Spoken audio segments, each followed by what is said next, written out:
Hey guys, what's going on tonight? I decided that for the year of 2024 that the commentary videos were going to be making a comeback, and so I'm going to just be doing the important games that actually mattered this year, that actually taught me something, and that's going to be it. I'm not going to be doing commentary for each and every long play that I managed to pull out of my ass this year. So we're going to go ahead and start with Limbo tonight. So Limbo was actually a little bit of a funny story, I think. I had gotten to the point where I was getting like really impatient with stuff. So the first thing that I had ordered this year to actually start expanding my horizons with various games that I wanted to go and actually do long plays for, I had picked up the Elgato HD60 S Plus because it works with the hardware that I have. And so I had actually picked up the card before the laptop to actually go and record it. So I was just way too excited. So what was actually happening is Limbo was the first game that I actually had made the choice to go and try to do a long play for, even though it's released more towards the beginning of things, but it was actually the first one that I had done. I was way too excited for it, and so I was playing it through the preview pane, more or less, and it actually had like really bad latency issues, believe it or not. Like it was only I think like 25 milliseconds, but you could go and feel it more or less. So when I had started playing Limbo, I was just really excited, and I didn't care about the latency or anything. So there's like a lot of portions in this game where like I just fail to do some things over and over again, mainly because the latency was getting me killed. It was creating too much of a delay. So it's like, okay, I have to think a little bit ahead of the curve here, because if I go and I'm trying to go and do something, I have to do it almost prematurely because of that delay. But it was a lot of fun. I was really excited. I had gotten the HDMI's hooked up and stuff, and I had forced the preview pane to literally go and run it at 60 frames, and with my Mac Mini being as old as it is, it's like, oh, okay, here we go.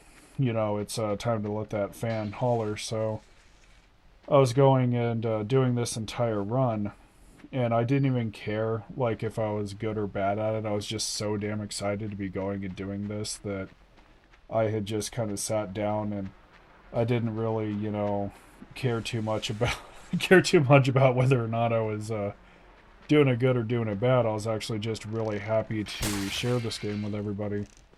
So Limbo is a little bit of an important game for me. It's a game that I've been playing for a very long time. I originally encountered it on Xbox 360 when I had purchased an Xbox 360 finally after the whole Red Ring of Death debacle. Limbo was actually one of the first downloaded games that I had picked up. It was part of a combo pack at the time that was Limbo and I believe a game called Trials, where you just kind of rode around on a motorcycle through various obstacle courses and stuff. And so I'd picked them both up at the same time, and it was actually a lot of fun. Trials didn't really stick with me too much, but Limbo did. And so it, in many ways, became kind of a comfort game for me and stuff. So I would just kind of sit here and I would just go and play it and play it and play it. And I liked the art direction behind it. It was very striking to me. The German, well, the German and Dutch style expressionism was really nice, and the art direction with how everything's portrayed in black and white and shades of gray was very nice as well. I had never played a game like it. Um, it's really weird. Like Limbo kind of falls into that category of it's incredibly simple but incredibly detailed at the same time. Like you look at like a lot of the silhouettes of the trees and stuff, and they're simple, but you look at the background and it's like very detailed, even though it's incredibly soft. So I would play Limbo as the years would go by and stuff, and it was just my comfort game, and I had gotten very good at just doing runs. The game takes about, when I'm really booking ass, it takes about 50 minutes to go and complete. If I'm not doing any of the extra stuff, you can just go and run through the game more or less. So it's like, okay, well, back when I was in college, have a bad day, not a problem, play some Limbo. going through some shit, not a problem. Grind out some Limbo. It's just one of those things where I could just have a totally bad day, then come in and just play this game and enjoy it for everything that it's worth. And I really liked that. I think it's really just one of those things where it's simple enough to go, and it is simple enough to play in the background. And what I mean by that is I can come home, have a bad day, brainlessly play it, and then just sit there and say, oh, okay, I'm gonna process what happened with the day in the background, or with whatever event I had going on at the time. So I would literally play it for years on end.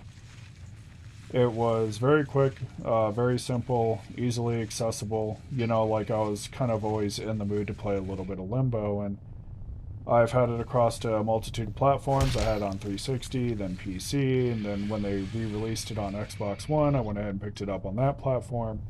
And then finally on Nintendo Switch, which I think kind of did it the best because I can now take it to go, which is really, really nice. I think I just kind of have this weird kind of deep appreciation for it because Limbo presents so little sometimes and yet says so much, and I find it very, very respectable.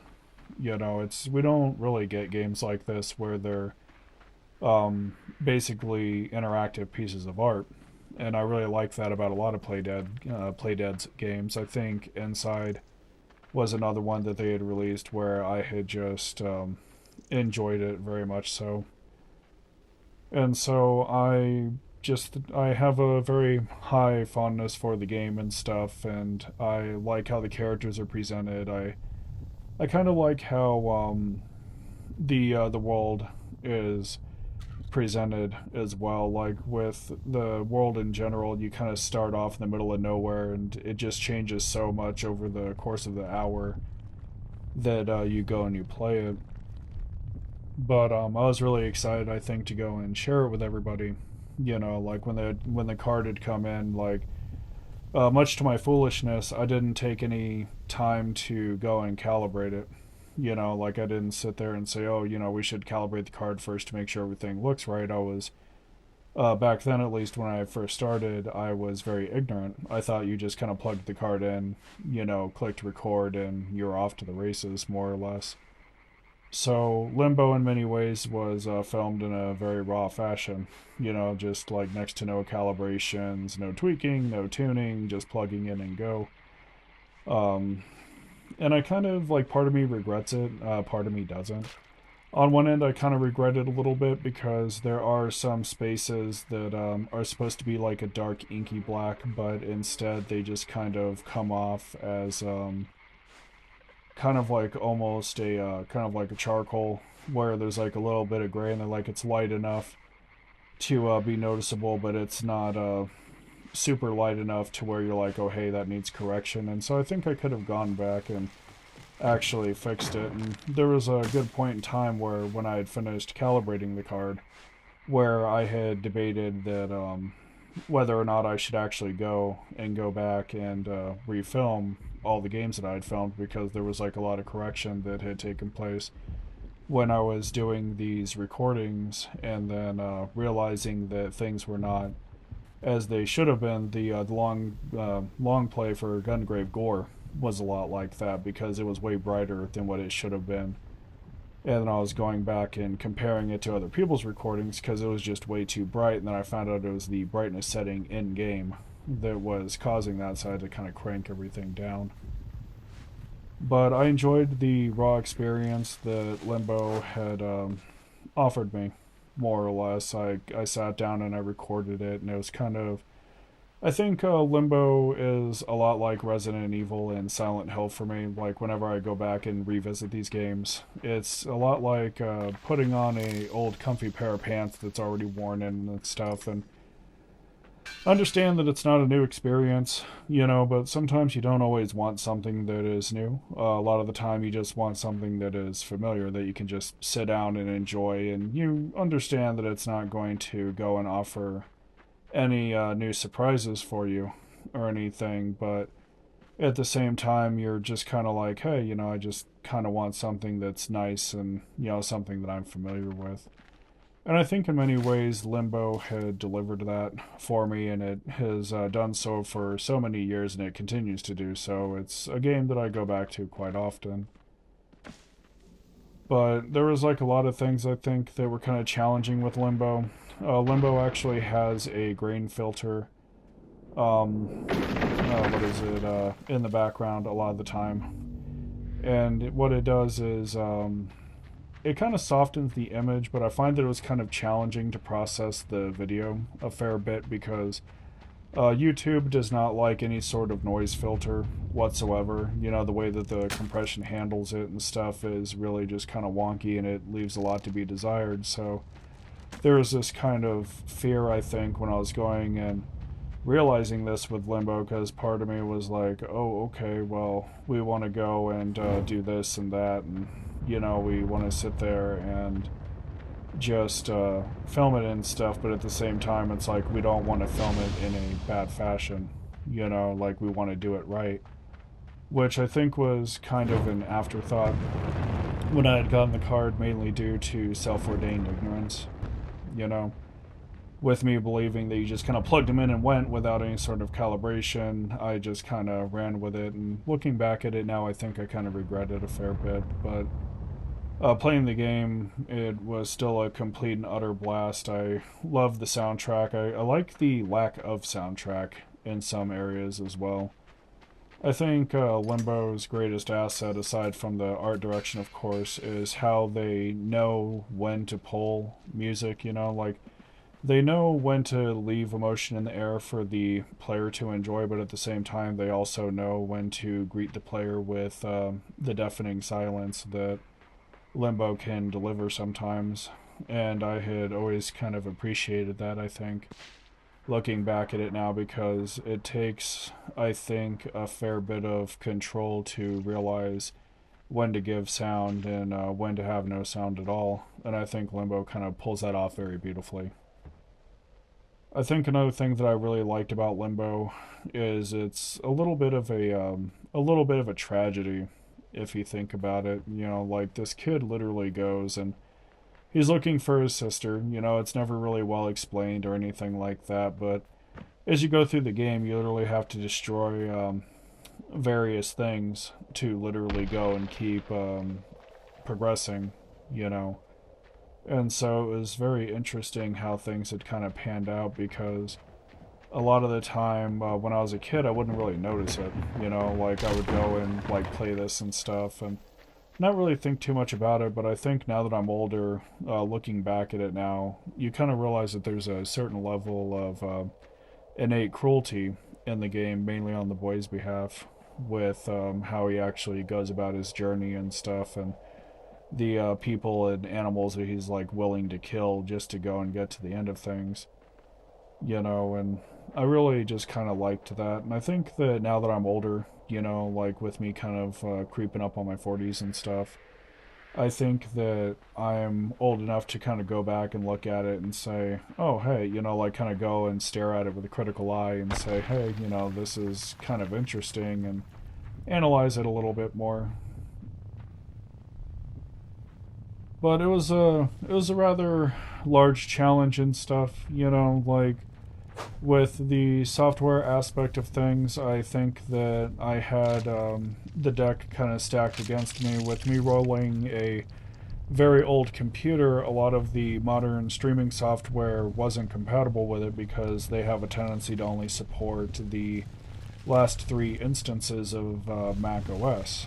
And so it was really weird. Like, I'd screwed around with an older version of OBS, and the delay was just insane. And then finally, I had downloaded the Elgato capture software that the card originally had shipped with, and it was pretty much the solution to all of my problems with this and stuff. And it was just very easy to go and set it up and get it to where it had needed to be, and as far as controlling file size and things like that, like actually going and trying to do a little bit of quality control, the frame rate that you're shooting for, things like that, and it was just really, really nice to go and use it. It's very lightweight for what it is. The only thing that I didn't really care for is at times the capture card can be incredibly unstable. And I didn't really care for that too much. I thought it was like a firmware issue. But since the updater for it only runs the last 3 instances of Mac OS, and since Apple seems to think that every year a new version of an OS needs to come out instead of just releasing one every like 2 or 3 years, a lot of the software was locked out. I couldn't even update the card correctly. I wasn't able to actually go and update the card until I had picked up the laptop, finally, the MacBook, and I was able to go and update it and then remedy a lot of the issues from there. And so I didn't really care for how a lot of the software was operating and stuff, and it was just very, very strange, and it seemed like it was more of a struggle than it really ever had any sort of right to be. And I didn't really like that too much. You know, like I just don't really care for how Apple in general phases out their software so fast.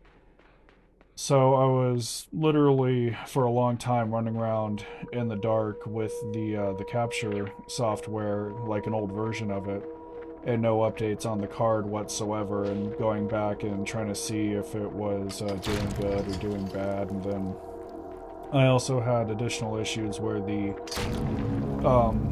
computer that I was using had like no GPU whatsoever, so it was kind of like an interesting thing because without a GPU, the quality goes down. Like it has a bare minimum 2 gig GPU requirement for either AMD or Intel.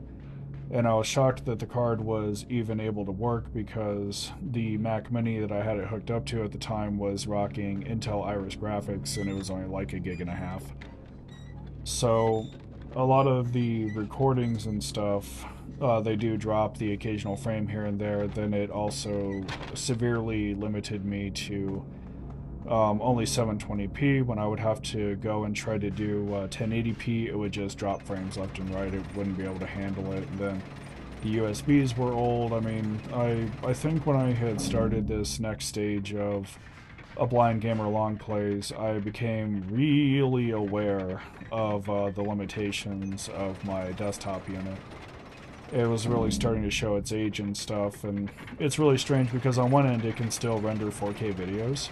It's just really slow about it, and it can render 1080p, but when it comes to actually capturing, it has some really kind of gnarly hindrances, and I had really started to notice that, I think, the more I tried to go and film Limbo, and from there it was a lot of tweaking and tuning from the software side, because I was unaware that you could also tweak and tune from the hardware side with the card and stuff with its internalized settings. And so Limbo, I think, for me was a giant learning experience, and I would have literally never had any sort of desire to do so if I just didn't have any sort of desire to go and want to share the game with people. And so it was just really kind of strange how the overall process was, because I thought there was a certain point where the way that the card was advertised, I thought it was just going to be plug and play with like next to no thought put into it, and that was what was really appealing about it to me when I was going and looking at it.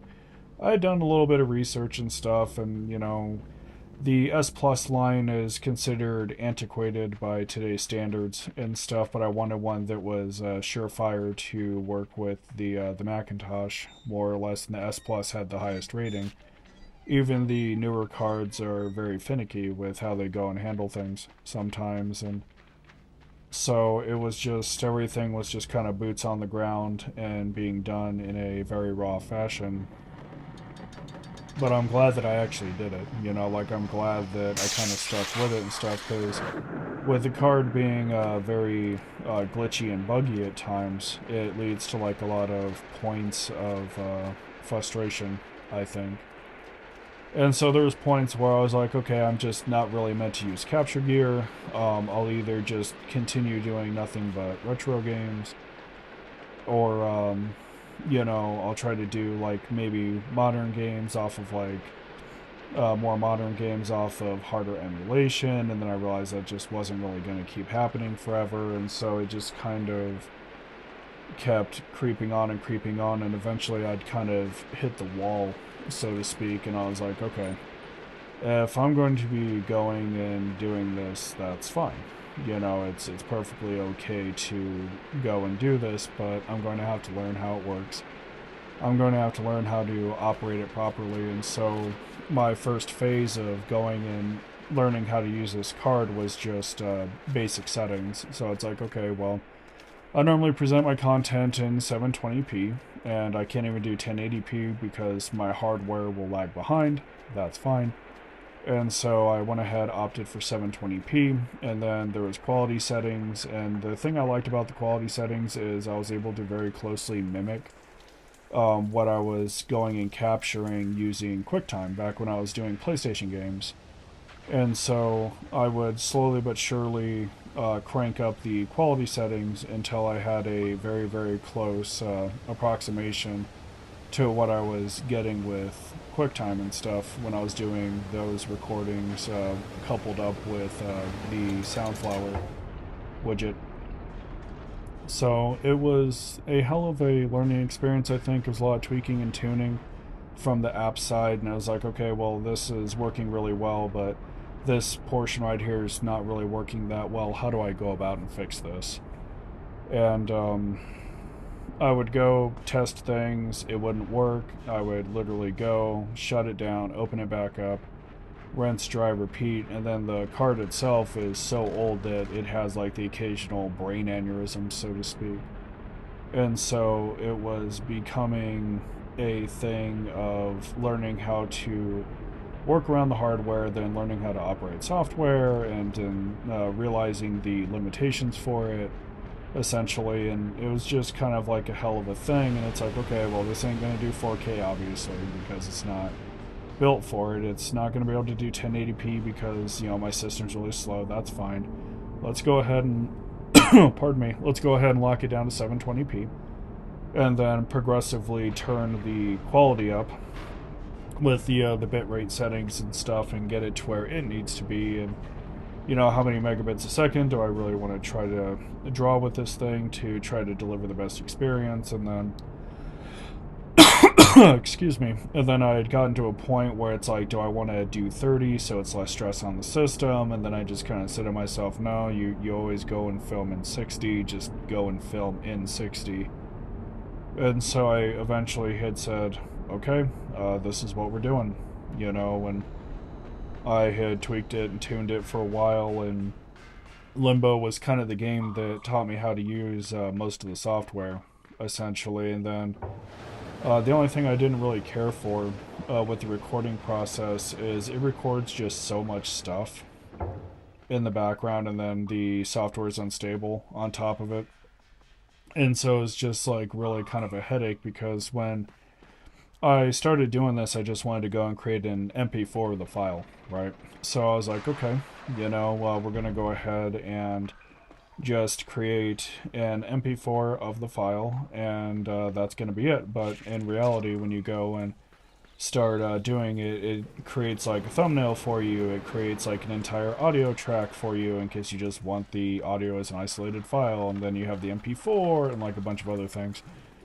And so what it had equated to is I originally started off just wanting to save an MP4 file to my desktop when I was done with it, much like what QuickTime does. That way I can just import it quickly and get down to editing. But the way that it works on the setup that I have is it dumps it in the videos folder, and then it dumps it into a subfolder called Game Capture HD, and then from there it literally just goes and has like My Movie 1 or My Movie 2, and then you have to open up that folder, and then there's all of your stuff right there, like your MP3 file, and then your thumbnail, and then the MP4. And it was just a hell of a thing, and I didn't really care for it too much. It seemed kind of haphazard, and it's one thing that is a point of contention for me still that I just really don't really care for.